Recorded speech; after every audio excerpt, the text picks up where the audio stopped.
There wasn't much glamour in commanding a salvaged freighter on the edge of known space, especially not one held together by recycled plating, duct tape, and spite. But for Commander Harlan Trent, that rusted-out shell of a ship, the grim answer, was more than just a job. It was home. And it was the last middle finger he could raise to the galactic order that had once laughed in his face. Harlan wasn't bred for diplomacy. He'd been born on Titan Station, raised in its slums where the air tasted like sweat and recycled piss. By the time he turned 20, he'd served 3 tours as a Marine grunt on the Helios front, got a chest full of scars, and came home to a Federation that had already started kissing alien boots. That's when he learned something that stayed with him. Humans weren't equal anymore. We were tolerated. Barely. So when the Federation signed the accord with the Zirathi, the ones who'd glassed his platoon without warning, Harlan knew where the future was headed. Not for him. Not for men like him. He bought the grim answer with everything he had left. Credits, reputation, and some favors that left bad blood behind. It wasn't fast, it wasn't pretty, but it flew. And in a lawless stretch between Systems 19 and 21, it was all the ship he needed to scrape together cargo runs, salvage ops, and, on bad days, smuggling jobs for people who didn't ask questions. Today was one of the bad days. Aboard the bridge, lit only by flickering status lights and the dull hum of life support barely holding together, Trent stared out the viewport. Ahead floated an alien relay station, Zirathi design, sleek and silver like everything they built, positioned quietly on the rim of what they arrogantly called Protected Expanse 7. Harlan called it something else, Federation Abandoned Territory. "This is it," came a voice from behind. His co-pilot, Old Riggs, who used to fly drones for mining corps before half his face got melted in a reactor breach. "You really want to poke this beehive?" "We're not poking," Harlan growled, fingers tapping across the control pad. "We're sending a message." He transmitted the false salvage code they'd stolen off a wrecked Order scout ship. The relay didn't respond. Not surprising. Humans weren't even acknowledged by the Order anymore, just tagged as non-essential species in their database. It was a silent kind of insult, the kind that didn't even look you in the eye while spitting on your boots. "We good?" Riggs asked. No response. They're doing what they always do. "Ignoring us." Harlan's lips curled into a dry smile. "Yeah, until now." He opened the weapons bay. Missiles weren't standard on a freighter, not unless you were desperate enough to barter for tech that still reeked of battlefield blood. But the grim answer had teeth now. 6 long-range warheads, rigged with proximity detonation and old-school thruster overrides to fool alien shielding. Ugly things. Human things. He didn't give them a warning. No call, no declaration, no diplomacy. He launched them straight into the silence. The first 3 hit the relay's outer skin with a bloom of fire and shredded alloys. The rest followed, tearing through the communications array, rupturing its energy core. The blast lit up the void like a dying star. Riggs flinched as the light washed through the cockpit. "God damn!" Harlan sat still, watching it all unfold. There was no joy in his face, just the cold set of a man who'd decided enough was enough. The relay burned quietly, its signal dead, its arrogance crumbling like its hull. "Contact made," he said flatly. "Let's see if they ignore that." Within 30 seconds, long-range sensors picked up movement. 3 Zirathi cruisers rerouting from orbit above Dalar Prime, closing fast. No doubt they'd noticed. No doubt they were pissed. Riggs looked nervous. "They're gonna respond hard." "Good," Harlan muttered, voice low. "Let 'em come. I've got more messages to send." He tapped the console and engaged the ship's fallback route, an unpredictable jump pattern that would scatter their trail like broken glass in hyperspace. The grim answer trembled as the engines powered up. But in that moment, just before they jumped, something flickered on the comms channel. A signal. It wasn't from the Federation. It wasn't even human. It was alien. Zirathi dialect. And it translated into one phrase, blinking on the screen like a curse. Unregistered vessel. You have violated Expanse protocols. Prepare for forced boarding and seizure. Harlan leaned forward, smiling coldly now. Not this time. And he punched the throttle. The stars stretched into blades as the grim answer hurled itself through hyperspace, dodging the gravitational lanes that normal ships clung to. This wasn't a clean jump. It wasn't even legal. But then again, what was legal anymore, when your species had been quietly erased from the galactic discussion?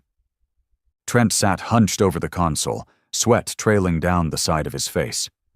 The hull screamed from the strain. Parts of the ship weren't designed to take this kind of distortion. The gravity core blinked red once, then again, but held. Barely. Riggs gripped his armrest, jaw clenched.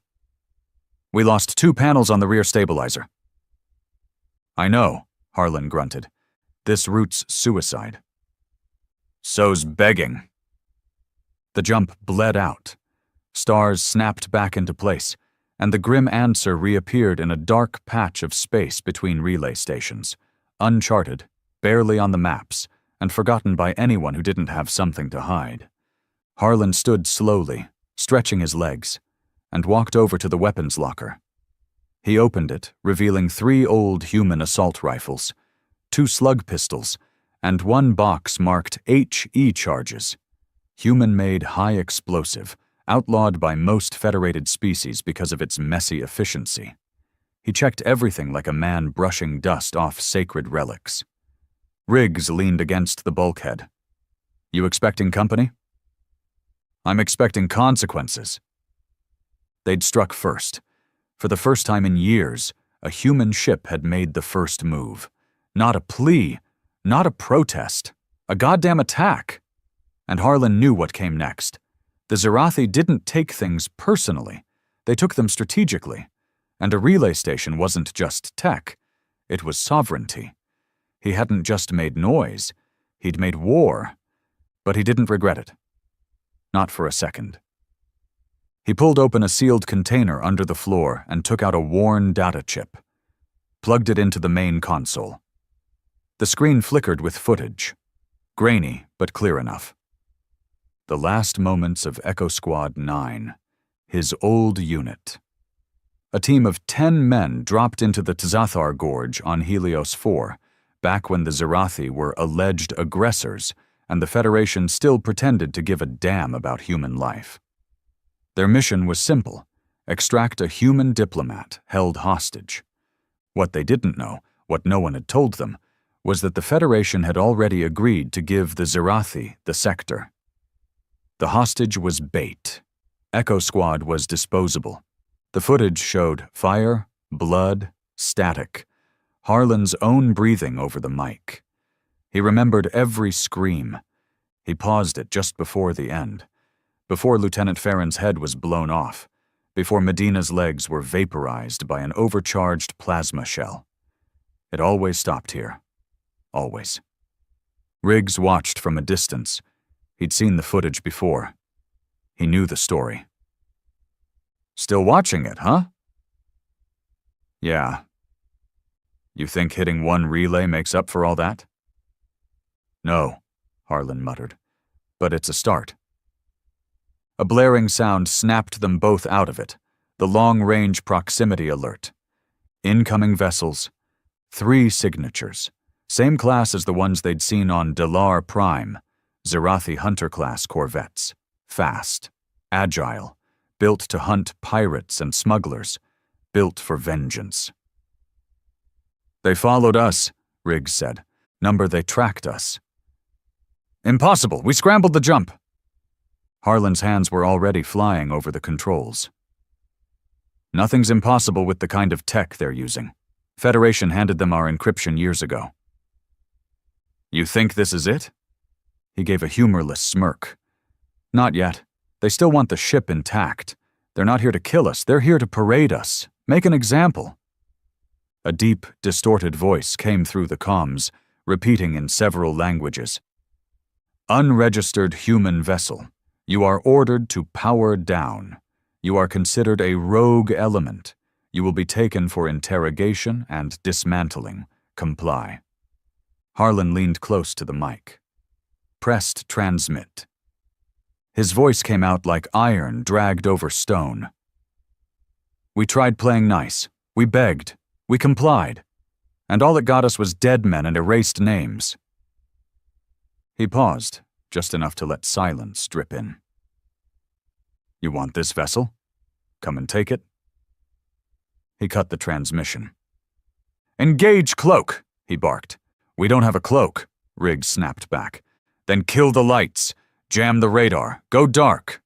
He'd grown up on the streets of Titan, where survival meant vanishing when the right kind of boots hit the floor. Now he was using that same instinct in deep space. The ship slid into a dead patch of space debris. He powered everything down but life support and a single thruster pulse, just enough to make them drift naturally. The corvettes flew past, scanning wide arcs, waiting for something to ping back. But the grim answer was playing possum.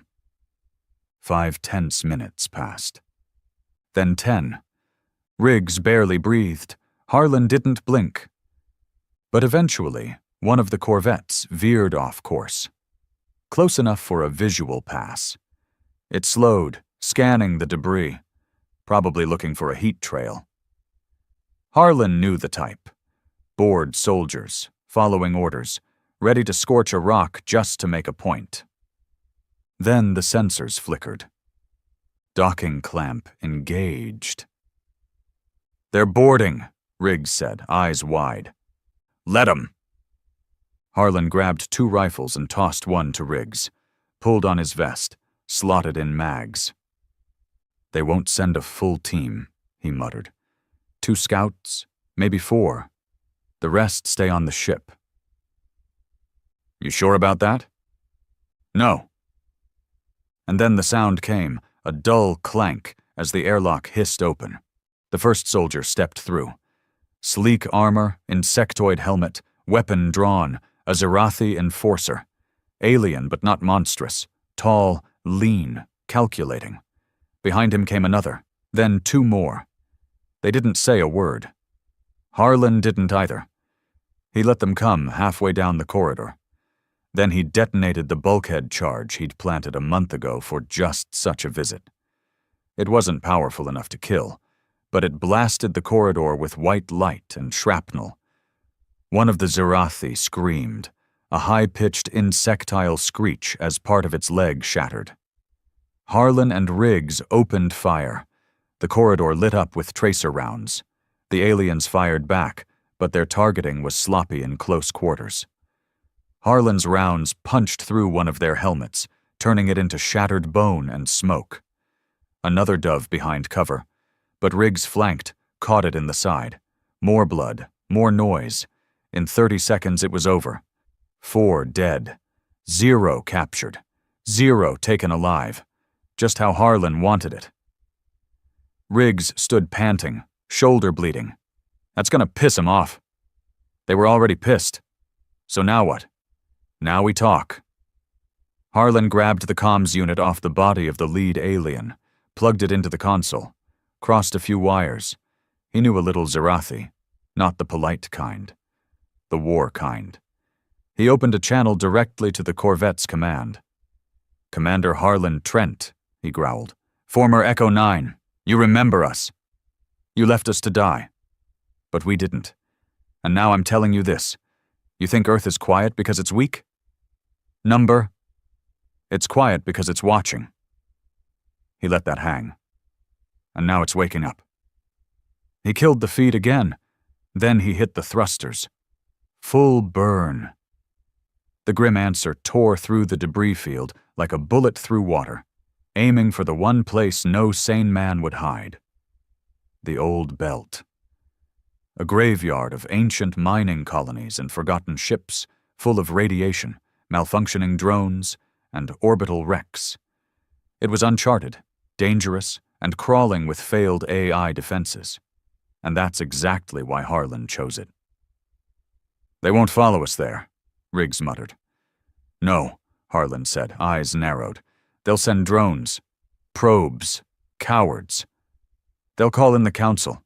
The Federation might even notice now." "Let them all come," Harlan said quietly, deadly calm. "We'll give them the same thing we gave those scouts."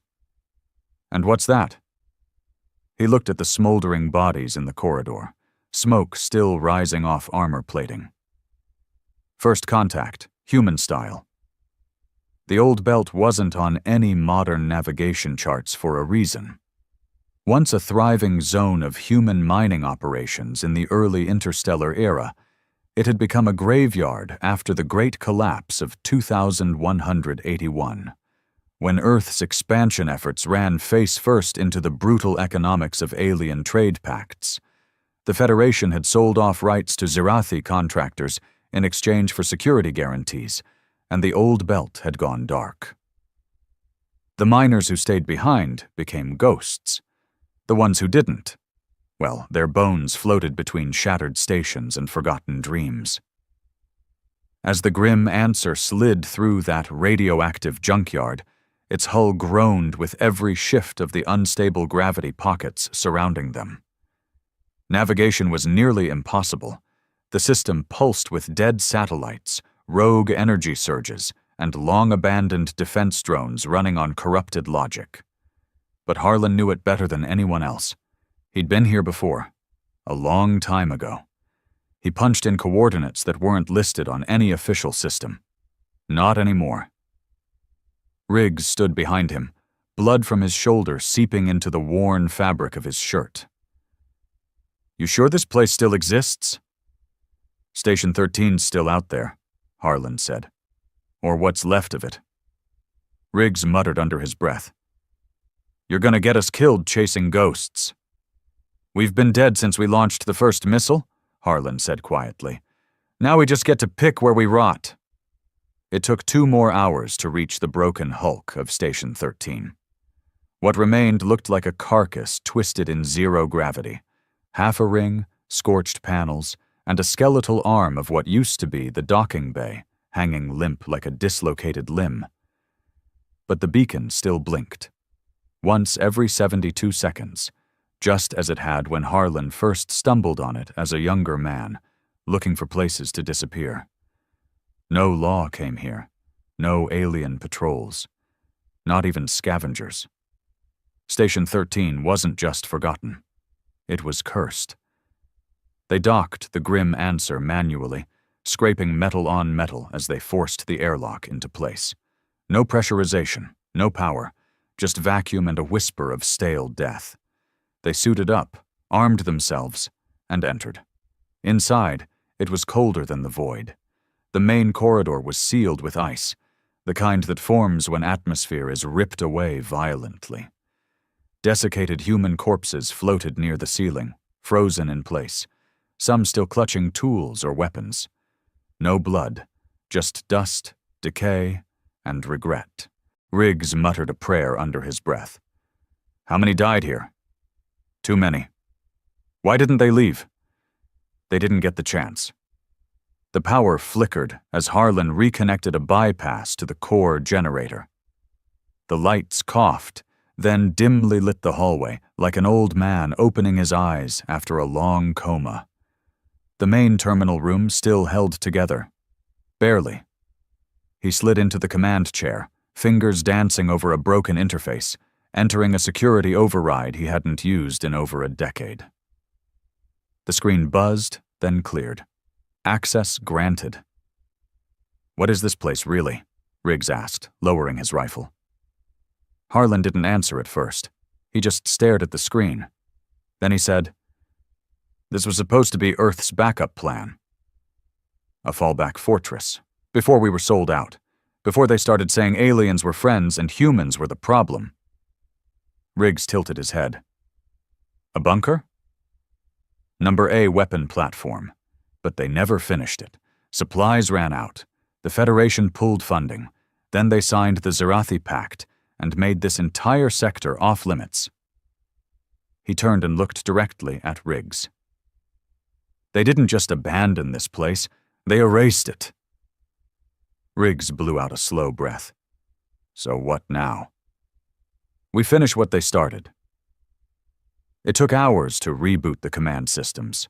Many parts were burned out beyond repair, but a few key systems still had juice.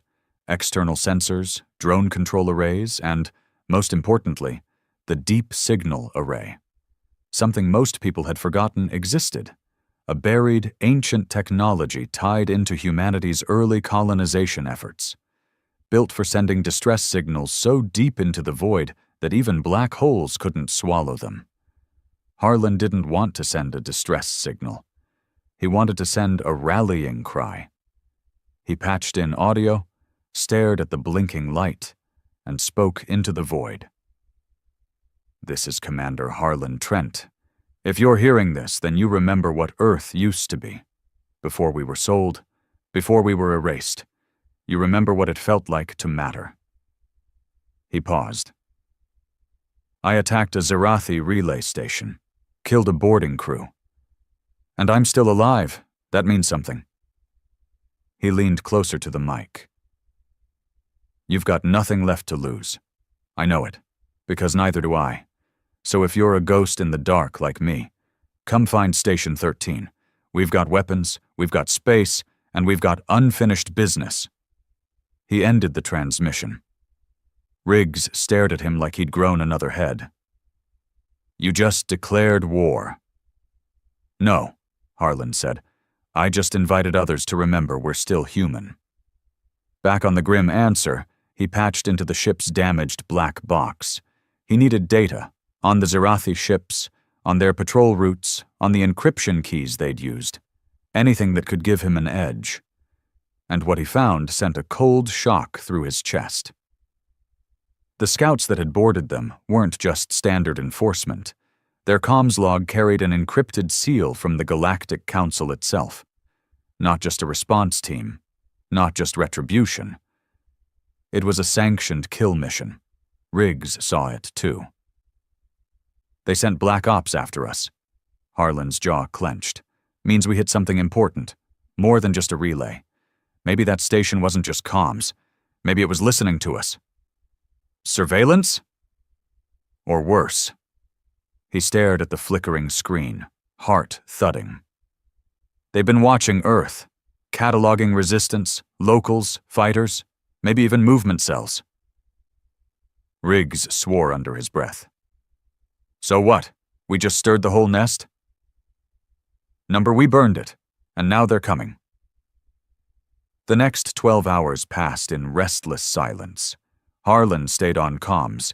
Riggs patrolled the station, rigging explosives in case the Zerathi found them again. The entire station was a coffin with a pulse, but Harlan knew that sometimes all you needed was a good coffin to make a last stand. And then, something changed. The sensor grid blinked. Incoming ship. Not Zerathi, not Federation. Old human design, civilian class, scarred but functional. Then another, and another. By the end of the hour, 5 ships hovered near Station 13. No IDs, no registries, just beaten metal and hard-coded encryption responses to Harlan's message. Riggs stared out the viewport, stunned. People actually came. Harlan stood, tightening his belt, adjusting his weapon sling. His voice was calm. They never left. They were just waiting for someone to remind them what being human used to mean. He met the first team at the airlock. 3 men, 1 woman, all rough-edged and wary. Former Marines, privateers, smugglers, survivors. One had an eye tattooed with Earth's old flag. Another wore a broken Federation officer's badge around his neck like a curse. None of them spoke right away. But when Harlan stepped forward and said, "You ready to fight?" They all nodded. He looked around the room. this ragged reunion of the forgotten. He didn't see weakness. He saw potential. He turned back towards the terminal, where a new signal was already flashing. More ships, more ghosts, more reasons for the Council to be afraid. Station 13 was no longer forgotten. It was awake, and war was coming. Station 13 was never meant to hold this many people. By the third day after Harlan's broadcast, more than 30 vessels orbited the rusted hulk, most of them patched together haulers, modified gunships, and freighters older than the last war. Some flew Earth colors long outlawed by the Federation. Others bore no markings at all. A few were alien designs, clearly stolen or liberated. And every one of them answered the same unspoken promise, that someone was finally fighting back. Inside the station, the air was stale, the corridors crowded, and the lights flickered under the strain of 100 systems being jury-rigged to life. But none of that mattered. Not to the men and women pouring in, not to Harlan. He stood in the command deck, looking out at the growing swarm of ships like a man watching history wake up from a coma. Riggs stood beside him, arms crossed, staring through the reinforced glass. Half of these guys are criminals. The rest are mercs who'd kill us for a warm meal. I don't need saints, Harlan said. I need people with nothing left to lose. He wasn't wrong. Down in the hangars, rough soldiers trained in rust-stained corridors. Engineers rebuilt ancient drones using salvaged alien cores. Weapons were counted, distributed, sharpened. The station buzzed with the frantic, dangerous energy of a people who had been ignored too long and were ready to burn something just to feel the warmth. But Harlan wasn't just building an army. He was building a message. And messages had to be loud, clear, and terrifying. He stood before the gathered crews that night, in the hollowed-out center of the old cargo dome. The air smelled like oil and sweat.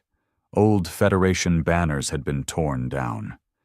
Someone had painted over the walls with charcoal-black symbols, earthborn insignias, protest phrases, and a single phrase, "Humanity doesn't kneel." They were rough men, broken, scarred, too old to be soldiers again, too angry to be civilians. And they were listening. Harlan stepped up onto a crate and stared them all down. "I'm not a politician," he started, voice raw. "I'm not here to beg. I'm here because I got tired of watching our people die quiet deaths, while the ones who sold us out got rich calling it peace." He scanned the room. No cheers, no applause, just hard stares. "They told us the Federation was unity, that the Zirathi were allies, that our pride was a problem, our defiance was a danger, so we bent the knee, we took orders, we obeyed. And what did that get us?" He waited. A grizzled man near the back muttered, "Graves." Harlan nodded. "Exactly, graves. Silence, erasure." His voice dropped low, just enough to make them lean forward. "But now we've got something they're afraid of again. A voice, a cause, and enough men and firepower to make them bleed." This time, someone clapped, a slow, deliberate sound. Then more, and more, until the dome echoed with the sound of fists slamming metal and boots stomping decks. Harlan raised his hand. "We're not trying to save the Federation," he said. "We're here to bury it, and send the Council a message they can't ignore." Later that night, Harlan stood alone in his quarters. Bare metal walls, a flickering terminal, and the constant hum of overloaded power cells vibrating in the floor. He stared at a data pad, reviewing incoming ship registries, crew rosters, weapons inventories, and the list of the dead from Echo Squad 9. He never deleted it, never let himself forget it. A knock at the door. Riggs entered without waiting. His face was tense. "We've got a problem." Harlan didn't look up. Just one? This one's inside. Riggs dropped a datapad on the table. It showed a schematic of the docking bay. One of the newest ships, the Echelon, had come in quietly. Too quietly. Its transponder had been masked. Crew manifest, blank. No comms, no visual logs. Harlan narrowed his eyes. You searched it? Yeah, all standard. But 2 of the crew, ex-Union security, high-grade implants, the kind used for council assassins. That got his attention. Harlan stood. They here to kill me? Maybe. Maybe to spy. Maybe just waiting. Harlan holstered his pistol and walked toward the door. Let's not wait. The Echelon's interior was sleek, too clean, too precise. Federation design at its core, with all identifying marks stripped. Harlan and Riggs moved through the narrow hallways with rifles raised, their boots silent on the padded floors. One of the crew, pale-skinned, wiry, with a predator's eyes, met them near the engine room. He didn't flinch. Commander Trent, he said calmly, as if greeting an old friend. We expected this sooner. You're not one of us, Harlan said.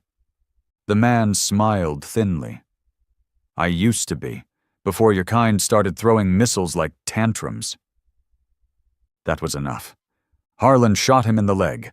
The man screamed, dropped, but didn't beg, didn't curse.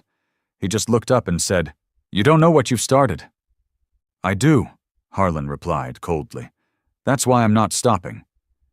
They dragged him to the station's brig, a section barely functional, but still sealed. The rest of his crew didn't resist. They knew the game was over. Back in command, Riggs sat on the edge of the control desk, loading his sidearm. So now we've got spies. We'll get more.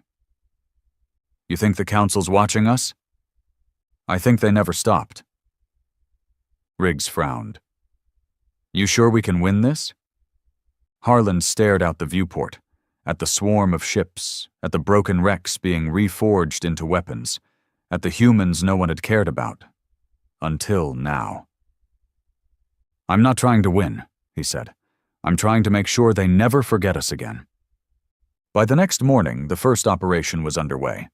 Recon teams launched from Station 13 in modified civilian vessels, using old mining drones to map out the nearby relay routes. They weren't looking for fights. They were looking for patterns, convoys, blind spots, weak points, and they found them. The Council wasn't reacting fast enough. Maybe they thought this was just a flare-up. Maybe they underestimated Harlan. Good. Because the next step wasn't survival. It was strike back.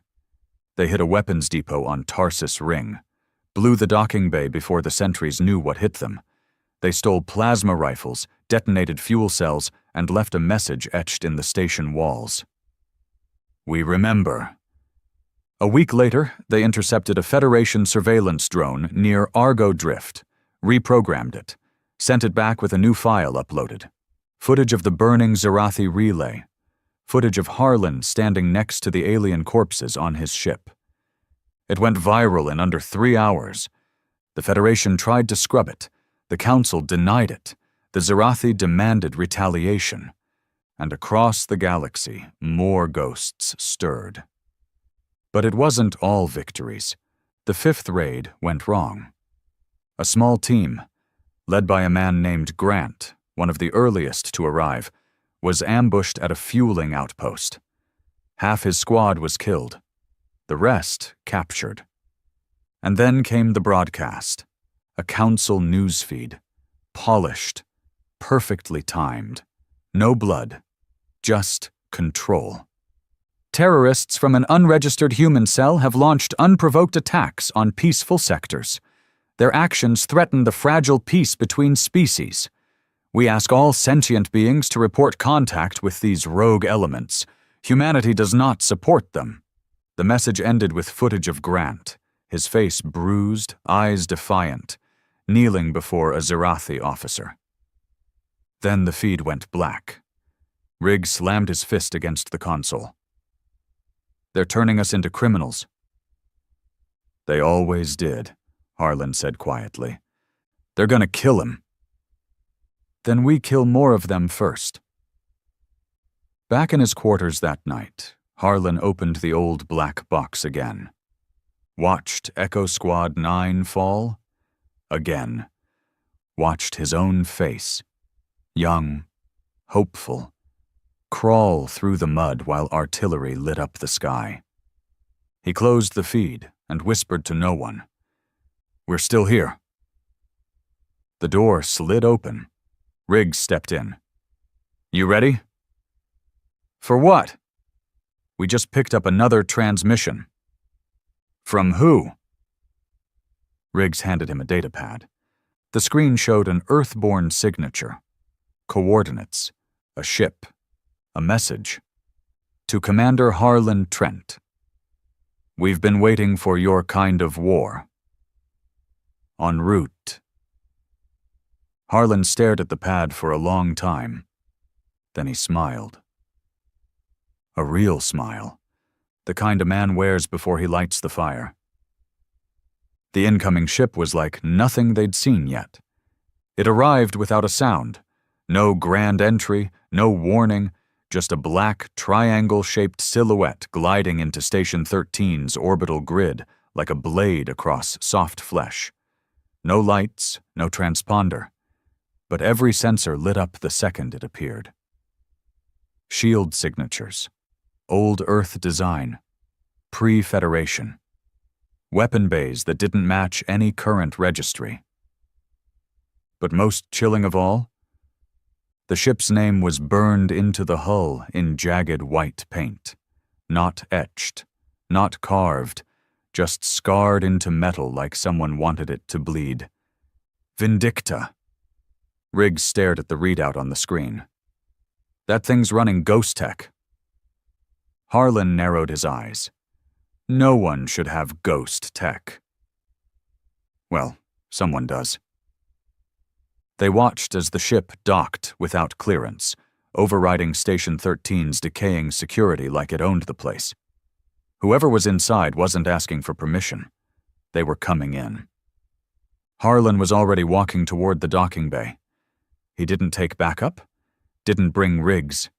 This was the kind of meeting he needed to handle alone. What he didn't expect was who stepped out. A tall, dark-skinned man with silver cybernetic lines running down his temple and neck, eyes replaced with twin optic lenses. Surgical, military grade. His body armor looked custom forged, the kind no factory made. But that wasn't what made Harlan stop in his tracks. It was the face.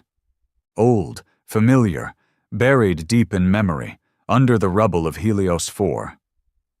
"Tyven," Harlan said quietly. Tyven stepped forward, arms out like he might go for a hug, but stopped short. "They left me behind, same as you. Difference is, I didn't forgive." "I didn't forget," Harlan muttered. "Number, you just stayed quiet. Until now." Tyven gestured toward the station with a smirk. "Look at this mess. Rust, busted lights, old men with guns. You finally lighting the fire we talked about?" "This isn't about revenge," Harlan said, though the lie stung his throat. "It's about sending a message." "Oh, it's about revenge, brother," Tyven said, eyes narrowing. "They erased us. They turned us into rumors. And now they're gonna learn why ghosts make the best soldiers." He turned and pointed to the Vindicta. "There's more like me. I brought a few." And he had. The crew that emerged from Vindicta didn't look like idealists or freedom fighters. They looked like wolves, mercs, ex-special ops, killers. Some wore tattered Federation uniforms, blood still staining the crests. Others wore no insignia at all. One had a necklace made of alien fingers. Another carried a Zirathi skull mounted on her shoulder pad like a trophy. Riggs met them at the corridor intersection with a look of unease. Who the hell are these psychos? Survivors, Tyvan said, brushing past him. Real ones. They weren't subtle, and they weren't here to play politics. Within hours of arriving, Tyvan's crew started upgrading the station, overriding protocols, reinforcing outer plating, arming drone defense systems Harlan didn't even know were still buried in the sublevels. They installed jammers, signal disruptors, and, most alarmingly, a pulse cannon with enough yield to crack a patrol cruiser in half. Riggs pulled Harlan aside. You sure about this guy? No. He doesn't follow, he takes. I know. So why let him stay? Harlan looked at the Vindicta's crew, already integrating, drilling, handing out gear to the rest of the rebels like they'd been born into it. Because when the first real wave hits us, we're going to need monsters to fight monsters. The next mission was already planned. A raid on Deep Point 12, an orbital depot halfway between Zirathi territory and a former Earth outpost now run by Federation contractors. Intel suggested it was a blind spot in the trade route, low security, high value. But Harlan had another reason for targeting it. Grant, the captured squad leader. Word was they'd moved him there, out of public eyes, away from council broadcasts. They wanted him to disappear quietly. Harlan wasn't going to let that happen. The strike team was hand-picked. Riggs, 2 of Harlan's original crew, and, despite every instinct screaming against it, Tyvan. They took the grim answer, stripped for speed and firepower, with Vindicta flanking nearby in stealth. Approach was clean. No alarms, no patrols. But Harlan knew better. This is too easy, Riggs whispered, eyeing the outpost through the scope as they closed in. Tyvan grinned behind him. Then we make it hard. They docked manually, bypassing external locks. Once inside, the lights were dim, the corridors quiet. Too quiet. They moved in formation, weapons raised, steps precise, like ghosts retracing old warpaths. The cell block was 4 levels down, deep in the heart of the structure. Security cameras were disabled, life signs minimal. Grant was there, beaten, starved, alive. Riggs reached for the lock pad. Then the alarm went off. Too late. Doors slammed shut. Overhead, the speakers crackled to life with a calm, calculated voice. We hoped you'd come, Commander Trent. The lights went red. From the ceiling panels, gas hissed. Trap! Riggs yelled. Harlan grabbed Grant, slinging him over his shoulder. Move! Gunfire ripped through the hallway as armored council troopers dropped from hidden ceiling panels. Black armor, energy weapons, the best tech stolen from a dozen worlds. Harlan's squad returned fire. Tyvan was the first to charge. No cover, no hesitation, just a madman's grin and twin blades drawn from his back. He tore through one trooper, slammed another against the wall hard enough to dent the plating. The rest of the team pushed back toward the exit. One of Harlan's men took a round to the chest, spun, hit the floor. Dead. Go! Harlan barked, dragging Grant, firing behind him as they moved. They hit the docking bay. The Vindicta was waiting, ramp open, guns hot. They boarded under fire. Tyvan was last through, dragging a council body behind him. Grinning. The Vindicta fired a full volley the moment they disengaged, ripping Deep Point 12 into a cloud of flames and metal shrapnel. No survivors.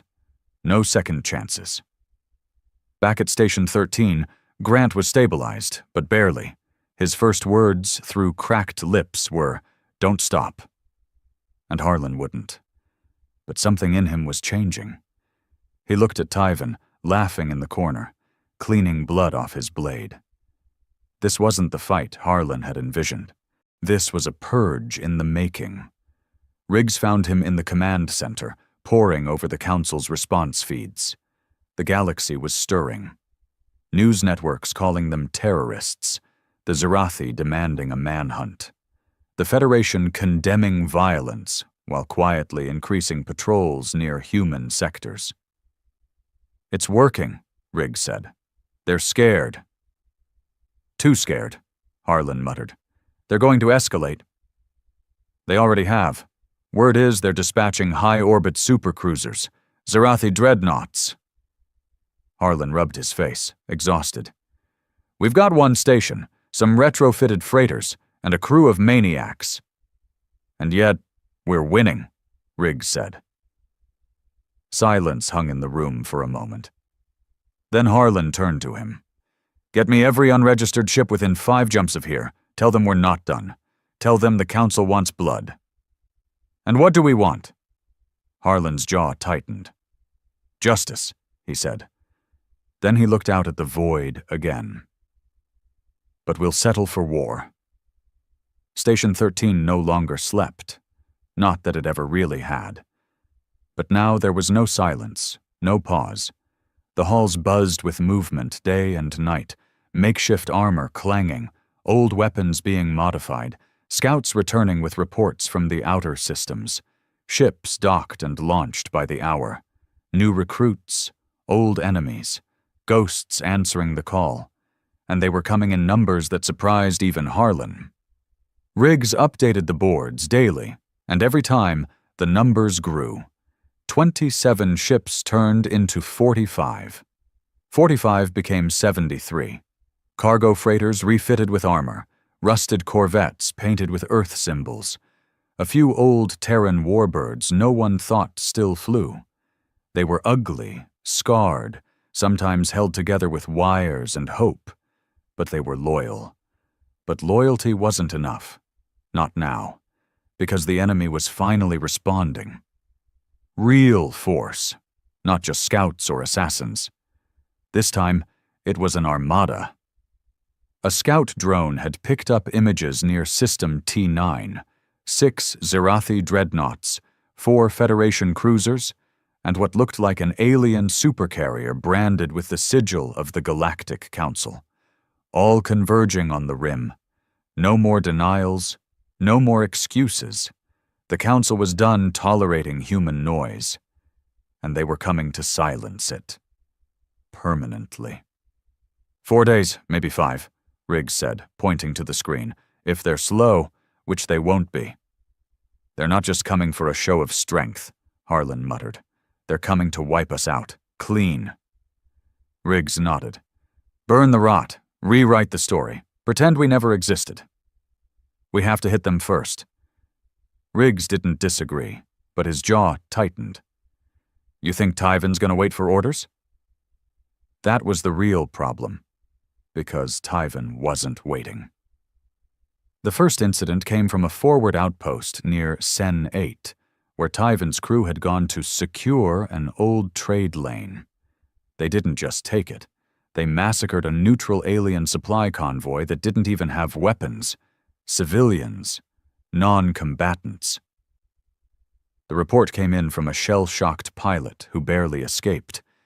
His voice trembling over the static-laced comms, describing bodies floating in vacuum, a woman screaming through a cracked helmet, a child's hand pressed against a viewport before it shattered.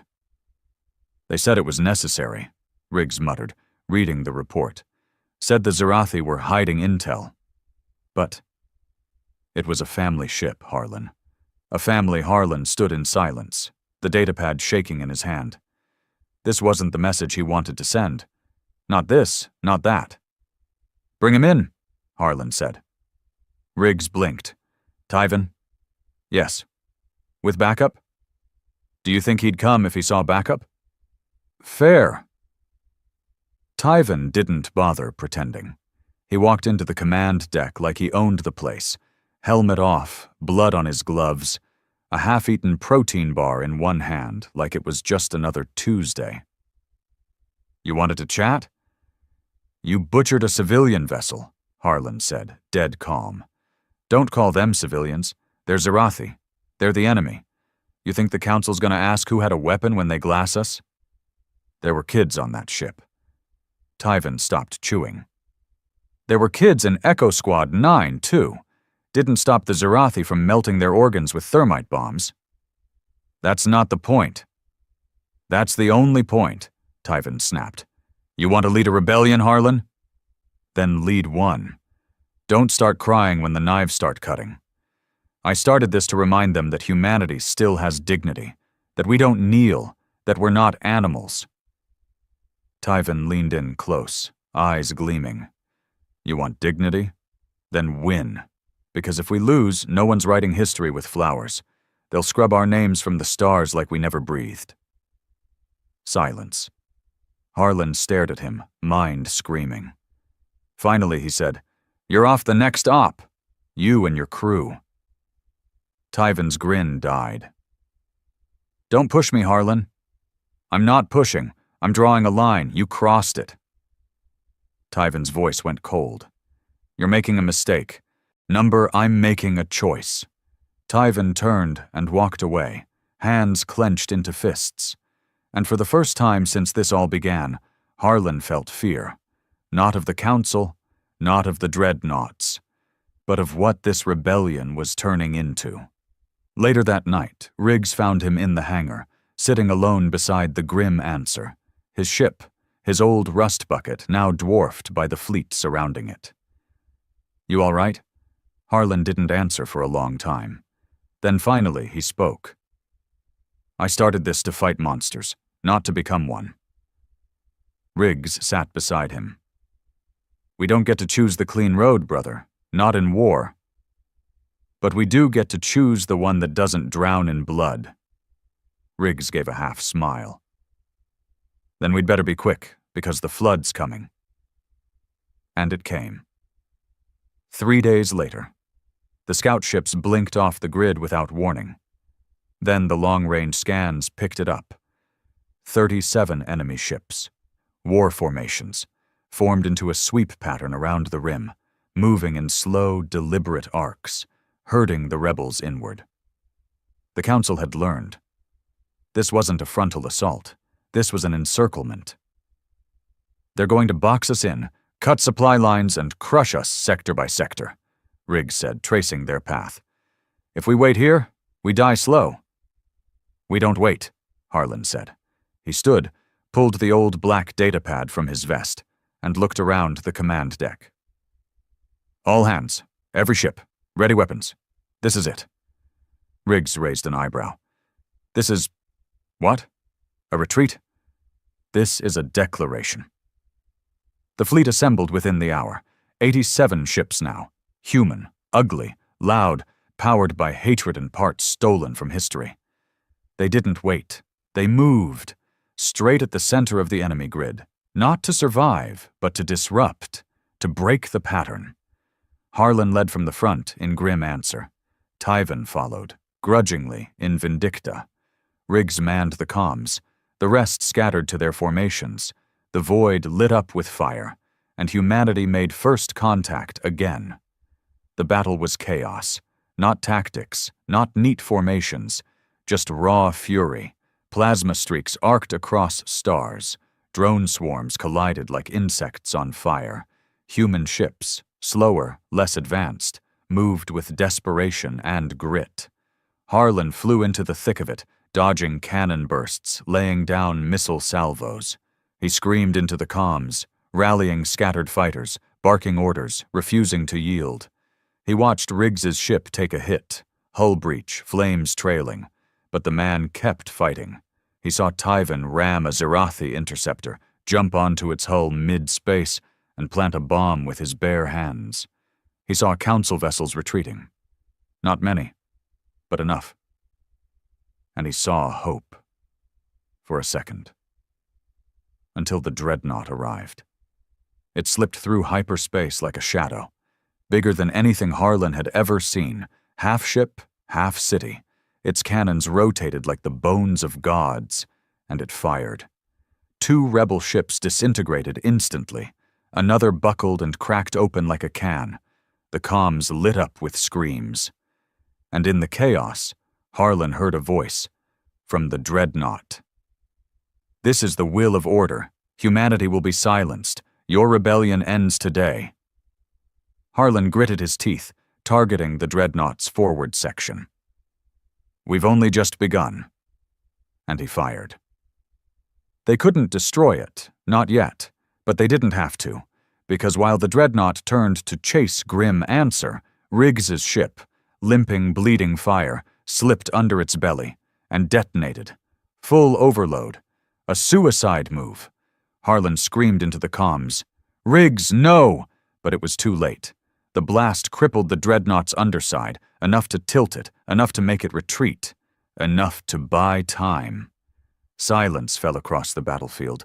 Wreckage drifted, lives lost, dozens of ships gone. But the Council didn't press. They retreated, not in defeat, but in caution. They knew now. Humanity wasn't playing. This was war, and the ghosts were leading it. Back on Station 13, Harlan sat alone in Riggs' quarters. The man's gear still hung on the wall. His old flask sat untouched. Tyven entered quietly. "He died like a soldier."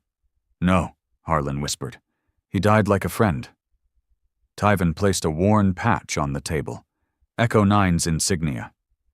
"You started something here," he said. "Don't stop now." "I won't."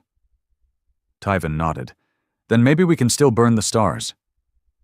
Harlan looked out the window, where the void was no longer quiet, and he whispered, "Let them remember who we are."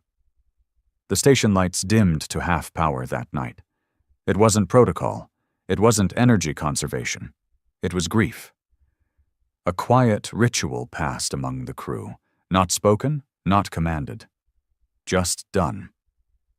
A signal that someone important was gone. Riggs. Harlan sat alone in the main observation deck, his elbows resting on the rusted metal ledge. Outside the viewport, debris still floated.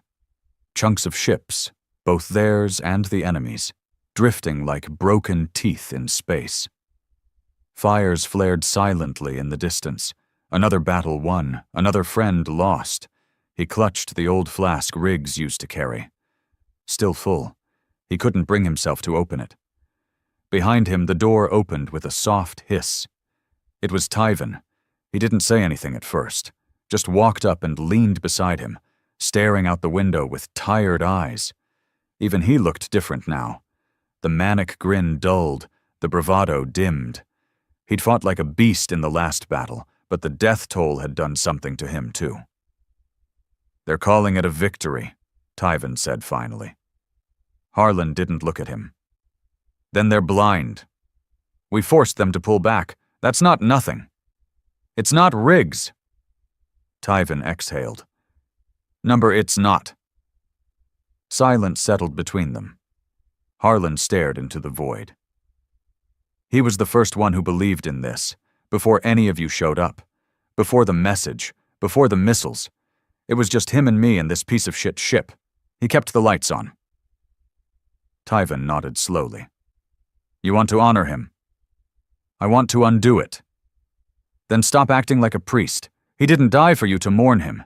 He died because you gave him something to believe in." Harlan looked up sharply.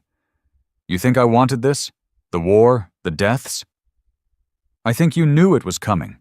We all did. The only difference is, you had the balls to say it out loud." Tyven leaned in closer. "Now what, Commander? You gonna carry his flask around like a badge? Or are you going to finish what he died for?" Harlan stared at the flask. Then, slowly, he tucked it into his vest pocket. "Bring the crew in," he said. "We're not done."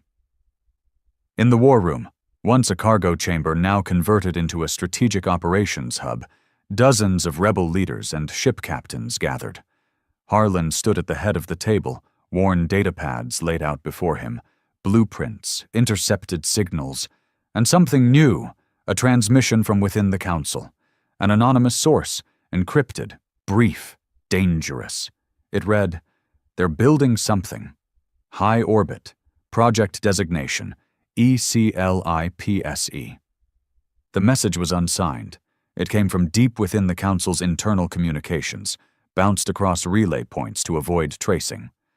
But it came with attached data, schematics, fragments of command logs, power signatures. Whatever Eclipse was, it was big. And it was real. Harlan looked around the room. "This is the next move," he said. "This is why they backed off. They didn't lose. They're buying time." "What is it?" one of the captains asked. "A weapon?" "Looks like it. Possibly something designed to shut down FTL travel, intercept human vessels. Maybe worse." "They're scared," another muttered. "Good," someone else said. Harlan shook his head. "Number they're preparing. That's worse than fear." He pointed to the star map hovering above the table, zooming into the orbital path near the Helix Arc. Council territory. Deep space. Guarded. Fortified. "We're sending a recon team. Small. Quiet. Find it. Tag it. Confirm it. And then? Then we destroy it." No one spoke for a moment. Then Tyven nodded. "You'll need someone who knows how to break into a council vault." Harlan looked at him. "You volunteering?" "I already packed." The team assembled in less than 12 hours. Harlan, Tyven, and a young tech specialist named Mara, brilliant, cold-eyed, with a scar across her scalp from a failed memory graft. She could hack anything with a signal. Their ship was an old diplomatic runner, slim, fast, outfitted with signal cloaking and illegal pulse drives. They launched from Station 13 under the cover of a radiation burst from the system's dead sun. The journey took 2 days. 2 days of silence, tight quarters, no room for fear. Harlan barely slept. Tyven kept cleaning his blades like a ritual. Mara said little. On the second night, as they hovered just outside the Helix Arc, Tyven broke the silence. "You ever think this ends with you on a throne?" he asked. Harlan glanced over. "What the hell are you talking about?" Tyven shrugged. "You're not leading a squad anymore. You're leading a movement. People worship you out there." "I'm not interested in being a hero." "Then you're stupid," Tyven said. "Heroes don't die in the dark. Martyrs do. Pick which one you want to be." Harlan didn't answer. He stared out the viewport, where the glow of the arc shimmered like an aurora of death. The coordinates from the message were accurate. They found Eclipse. It wasn't a weapon in the traditional sense.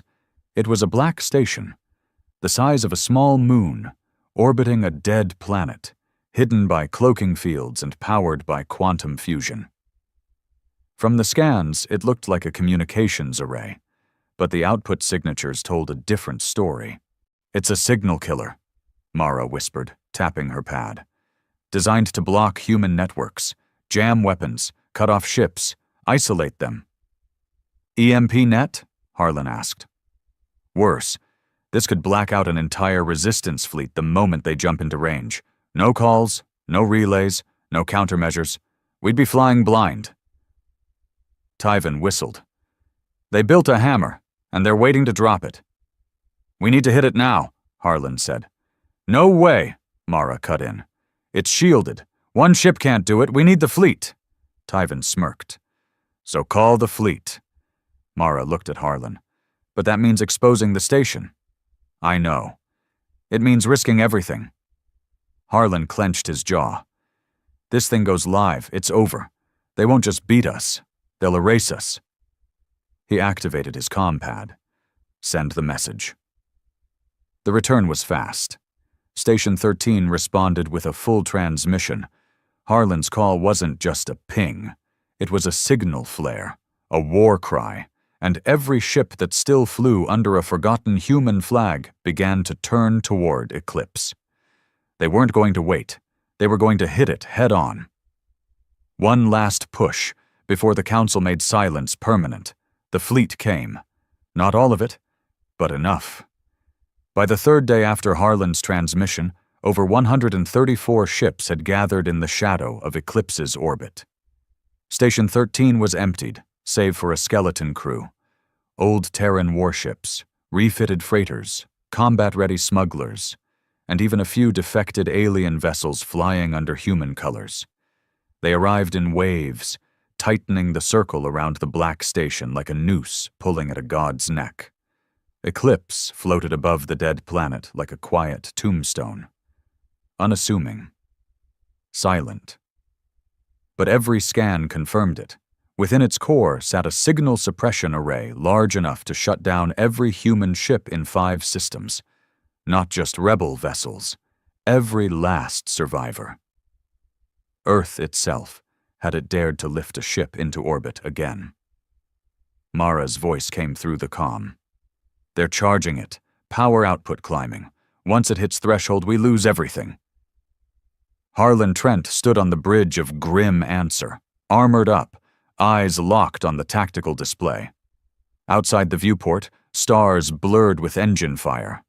His war machine shook beneath him, not because it was weak, but because it knew what was coming. All ships, he said into the mic. This is Commander Trent. This is the final act. There's no surrender, no treaties. You go dark, you burn through, you lose engines, you ram. We're not here to win medals. We're here to make sure they never forget who we are. A pause. A beat. Then, we're here to make first contact. One more time. And then he cut the comm. It was time. The attack began with a burn. Dozens of human ships surged forward, firing every available weapon. Railguns, coil launchers, plasma turrets, even industrial lasers rerouted from salvage vessels. The sky lit up, not in cold science fiction blue, but in red, orange, and fire. Human colors, angry colors. The station responded. From Eclipse's belly unfolded dozens of automated defense drones, obsidian black, AI-controlled, fast and lethal. Energy shields absorbed the first wave of missiles, but they weren't ready for how humans fought. The second wave didn't dodge. 2 freighters slammed head-on into the shield array, suicide runs. Their final act was to overload their cores and blind the sensors. It worked. "Hole in the shield grid," someone yelled through the comms. "Send the drones," Harlan barked. Mara, from her console aboard the Stiletto, activated the boarding systems. Modified mining drones, each carrying demolition charges, ripped into the outer layers of Eclipse like hornets chewing through glass. Harlan pulled the grim answer into a low arc around the station's equator, skimming the energy field. Enemy drones swarmed him, biting at his hull. Tyvan's voice rang through the open channel, laughter soaked in violence. "Trent, I'm taking the top side. You owe me a drink if I live." "You're not my type," Harlan muttered, but a hint of a grin cracked through. Then Eclipse spoke. Not with words, but with power. A wave pulsed from the station, invisible but real. Every ship's systems blinked. HUDs flickered, gravity cores hiccuped. Mara screamed over the comms. "They've activated partial suppression. Level 1 blackout." 5 smaller ships lost guidance and veered into debris. 1 exploded. If Eclipse hit full charge, they were done. "Get us inside," Harlan told his crew. "Now." The grim answer rotated, its forward missile bay opening. A volley launched, not at weapons, but at the hull itself. Blasting holes, creating paths, carving an entryway like a chisel to stone. The ship dove, through flames, through metal, and into the heart of the Eclipse station. They boarded in chaos. Inside the station, it was darker than space. Emergency lights flickered like the dying eyes of gods. The corridors weren't built for humans. Tall, sleek, alien. But the station's tech was unmistakably council-made. Tyvan was already ahead, carving down security drones with his twin blades. Mara guided from behind, her handheld console glowing like a ghost's heart. "The main suppression core is 2 levels down. We need to disable it, not destroy it. If we detonate..." "We kill our own fleet," Harlan finished. "I know." They moved fast. Harlan kicked through a reinforced door and found the control chamber. A towering room with cables running like arteries into a central sphere pulsing with deep violet light. The control core, the beating brain of the station. Mara stepped forward, fingers flying over alien glyphs, sweat beading down her face. This tech, it's reading human DNA. They didn't build this just to destroy us. They built it with us. What are you saying? I'm saying someone on the inside gave them the means to end us. Permanently. Human scientists, Federation traitors. We gave them the knife they're using to cut our throats. Harlan's fists clenched. Can you shut it down? I can slow it, maybe. Do it. She moved. Harlan turned, rifle raised. The room echoed with the sound of war outside. Explosions, static-laced screams, hulls collapsing. The rebellion was bleeding dry. Then Tyven appeared again, limping, shoulder burned, blood on his cheek. Core breach in 3 sectors. They're routing energy. You got 60 seconds before this thing goes full pulse. Mara yelled, Almost there. Another tremor. The floor shook. A panel beside her exploded. Shrapnel hit her leg. She screamed, fell. Harlan ran to her, pulled her away. It's set, she gasped. 1 minute delay, then shut down. But someone needs to stay here to hold the failsafe. Harlan froze. She looked at him. No time, just choose. I'll stay, Harlan said. No, I will, Tyven said immediately. You're the symbol, Harlan. You leave, or this whole rebellion turns into a ghost story. You sure? I've been looking for a good ending, Tyven said, grinning. Besides, heroes die in the dark, right? Harlan stared at him for a long second. Then he nodded, grabbed Mara, and ran. They escaped through the burning corridor, systems failing all around them, back to Grimancer, back into the void. 30 seconds later, Eclipse went dark. Not with an explosion, but with silence. The suppression array fizzled, shields dropped, control vanished, and the human fleet, battered and burning, saw the opportunity. They struck with the rage of 1,000 years of betrayal.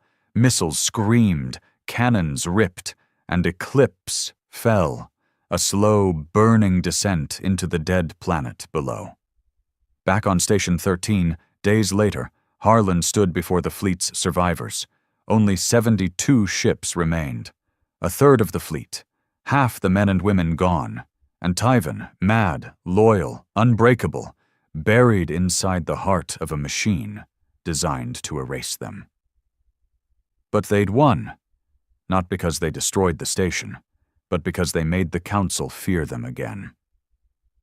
Harlan stepped forward. No grand speeches this time, just simple words. They told us we didn't matter, that we weren't relevant, that humanity's time had passed. They erased our names from their histories. They laughed when we asked for a seat. They silenced us when we screamed. He looked at the battered crowd. But now they know. A pause. We're not asking anymore. A voice rose from the crowd. What do we do now? Harlan stared out the viewport, at the galaxy, at the future, and he said simply, now we show them what humans do best. We survive, we rebuild, and when the stars forget us again, we remind them.